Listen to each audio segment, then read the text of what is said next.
देखिए वो ट्रेन में चढ़ के मुझे कॉल किए थे, मैंने उनसे बात किया। वो बोले कि तबस्सुम देखो यहाँ पर शराबी जो है ना मेरे साथ ज़बरदस्ती कर रहा है। तो मैंने कहा क्यों? वो बोले कि मुझे मार रहे हैं। मैंने क्यों मार रहे हैं? ट्रेन में कोई नहीं है, उनसे हेल्प लीजिए। उन्होंने ट्रेन में भी सबसे कहा कि मेरी मदद कीजिए, ये मेरे साथ ज़बरदस्ती कर रहे हैं। वैसे ही तुरंत मैंने वीडियो कॉल स्टार्ट किया मोबाइल में। वीडियो कॉल के दरमियान मैंने देखा कि उन्होंने मेरे हस्बैंड का कॉलर पकड़ के खींच रहे हैं, उन्हें तमीचा मार रहे हैं, उनको ज़बरदस्ती खींच के गेट के पास लेके जा रहे हैं। लेकिन मैंने इसी दरमियान मेरे हस्बैंड ने सबसे मदद मांगा कि प्लीज़ मेरी हेल्प कीजिए। मैं तो एक आलिम दीन हूँ, मदरसे में पढ़ाता हूँ, मदरसे में पढ़ता हूँ, मैं चोर नहीं हूँ। देखिए उन पर चोरी का इल्ज़ाम लगाया जा रहा है। वो बेकसूर होकर अपनी किताबों को दिखा रहे थे, मेरा बैग देखिए, मेरा किताब देखिए। अगर मैं चोर हूँ तो चोरी का कोई तो निशानी मेरे पास होना चाहिए। इसी दरमियान मैंने भी फ़ोन में चिल्लाया कि वो मेरे हस्बैंड का मदद कीजिए, वो मदरसे में बच्चों को पढ़ाते हैं और कुछ भी नहीं करते, वो चोर नहीं हैं। मेरी ये बात सुनकर एक आदमी ने उनकी मदद की, उनको छुटाया। इस दरमियान वो जा रहे थे अपना जान बचा के जा रहे थे। वैसे ही अचानक से बोल रहे सबको कि साइड होइए प्लीज़, मुझे जाने दीजिए, मुझे जाने दीजिए भैया, जाने दीजिए। इसी दरमियान पूरा मोबाइल काला हो गया और मैं कुछ देख भी नहीं पाई, सुन भी नहीं पाई। लेकिन मैंने वीडियो कॉल पे जो भी देखा वो पूरा मेरे देखने के बाद पूरा यकीन है मुझे कि ये सब एक साजिश है मेरे हस्बैंड को मारने के लिए, क्योंकि उन्होंने बहुत ही बेकदर से मारा है उनको। उनके पूरे चेहरे में डार्क सर्कल इस कदर आए हैं कि किसी चीज़ का निशानी नहीं है। साइड से उनके चेस्ट से लेकर नीचे कमर तक बेकदर से उन्होंने अपने घूंसों से, लातों से मारा है उनको। जिस कदर से मेरे हस्बैंड का कल हालत, मैंने उनका सर जिस कदर देखा था, उस दस्तक को मैं कभी ज़िंदगी तक नहीं भुला सकती हूँ। मैं आप लोगों से यही दरख्वास्त करूँगी कि मेरे शौहर को जिसने भी इस बेरहमी से मारा है उसे उसकी सज़ा ज़रूर मिलनी चाहिए, नहीं तो मेरे शौहर की रूह ज़िंदगी भर तड़पेगी कि मुझे इस कदर की मुझे कोई मेरा इंसाफ नहीं हुआ, मुझे मदद चाहिए। क्योंकि मेरे शौहर की जब रूह जा रही थी तरफ तरफ के यही बोल रही होगी कि मुझे मदद करो, कोई मेरी जान बचाओ। देखिए ट्रेन के लोगों की भी ये गलत बात है। इंसान को अगर किसी का भी बीच में कुछ होता है तो पकड़ के दोनों तरफ का बात सुनना चाहिए। वैसे में कई बेकसूरों की जान चली जाती है जिस कदर मेरे शौहर की चली गई।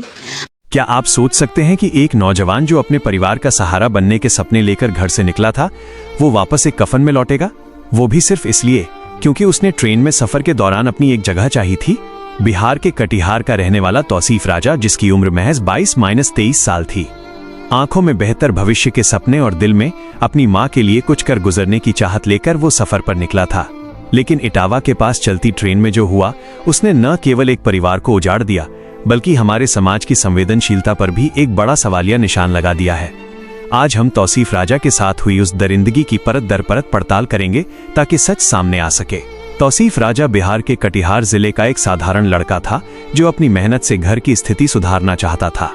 बिहार के हजारों युवाओं की तरह तौसीफ भी परदेश जाकर काम करता था ताकि अपने बूढ़े माँ बाप का सहारा बन सके।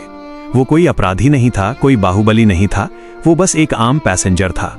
वो पैसेंजर जो भारतीय रेलवे पर भरोसा करके अपनी मंजिल की ओर बढ़ रहा था।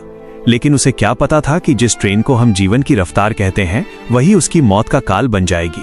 घटना उत्तर प्रदेश के इटावा रेलवे स्टेशन के अधिकार क्षेत्र की है, जहां तौसीफ ट्रेन में सवार था। उस समय ट्रेन खचाखच भरी हुई थी और पैर रखने तक की जगह नहीं थी। बताया जाता है कि विवाद की शुरुआत महज एक सीट को लेकर हुई थी, जो अक्सर लंबी दूरी की ट्रेनों में देखी जाती है। एक छोटी सी कहासुनी जो किसी भी सामान्य सफर में सुलझाई जा सकती थी, लेकिन वहां मौजूद कुछ लोगों के सिर पर उस वक्त खून सवार था। चश्मदीदों और सोशल मीडिया पर वायरल हो रहे दावों के अनुसार तौसीफ को अकेला पाकर भीड़ उस पर बुरी तरह टूट पड़ी। उसे लातों, घूंसों और बेल्टों से पीटा गया, जबकि वो अपनी जान की भीख मांगता रहा। उसकी चीखें ट्रेन के शोर और लोगों के शोरगुल में पूरी तरह दब गई होंगी। सोचिए, उस वक्त उस बोगी में दर्जनों लोग मौजूद होंगे, लेकिन किसी का हाथ तौसीफ को बचाने के लिए नहीं उठा।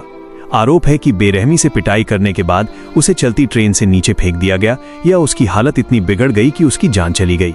जब तौसीफ का शव बरामद हुआ तो पूरे कटिहार और देश के संवेदनशील लोगों में कोहराम मच गया। तौसीफ के परिवार का रो रोकर बुरा हाल है, उनकी दुनिया उजड़ चुकी है। इटावा जीआरपी ने इस मामले में केस दर्ज किया है और तफ्तीश शुरू कर दी है। शुरुआत में इसे एक साधारण हादसा दिखाने की कोशिश की गई, लेकिन घाव के निशान कुछ और ही कहानी बयां कर रहे थे।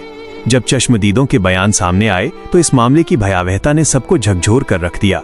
पुलिस ने कुछ संदिग्धों को हिरासत में लिया है और उनसे पूछताछ की जा रही है। सोशल मीडिया पर जस्टिस फॉर तौसीफ की गूंज इसी वजह से है क्योंकि लोग इसे मॉब लिंचिंग का रूप मान रहे हैं। ये पहली बार नहीं है जब ट्रेन के भीतर किसी युवक को इस तरह की नफरत का निशाना बनाया गया हो। जुनैद से लेकर तौसीफ तक, आखिर हमारी ट्रेनों में आम आदमी की सुरक्षा की क्या गारंटी है?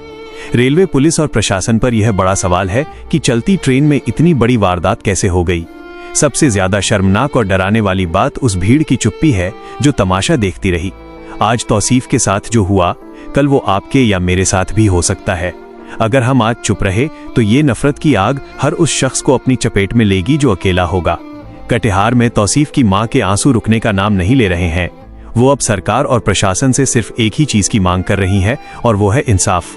वो बेटा जो कुछ पैसे कमाकर घर की मरम्मत कराना चाहता था, अब उसकी यादें ही परिवार के पास बची हैं। क्या कोई भी मुआवजा या आश्वासन उस मां की गोद दोबारा भर पाएगा? बिल्कुल नहीं। लेकिन इंसाफ की एक ही सूरत है कि दोषियों को सख्त से सख्त सजा मिले, ऐसी सजा जो एक मिसाल बने, ताकि दोबारा कोई किसी तौसीफ की जान लेने की जुर्रत न करे। तौसीफ राजा की ये कहानी सिर्फ एक खबर नहीं है, ये हमारे समाज के गिरते स्तर का प्रमाण है।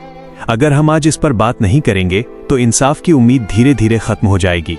हम प्रशासन से मांग करते हैं कि इस मामले की निष्पक्ष और तेज जांच हो, दोषियों को कानून के कटघरे में खड़ा किया जाए और परिवार को सुरक्षा दी जाए। इस आवाज को कमजोर मत पड़ने दीजिए, इसे हर उस जिम्मेदार व्यक्ति तक पहुंचाइए जो बदलाव ला सकता है। आप इस घटना के बारे में क्या सोचते हैं?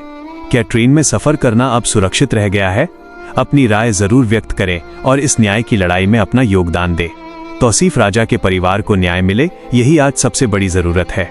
इंसानियत को जिंदा रखने के लिए सच का साथ देना बहुत जरूरी है।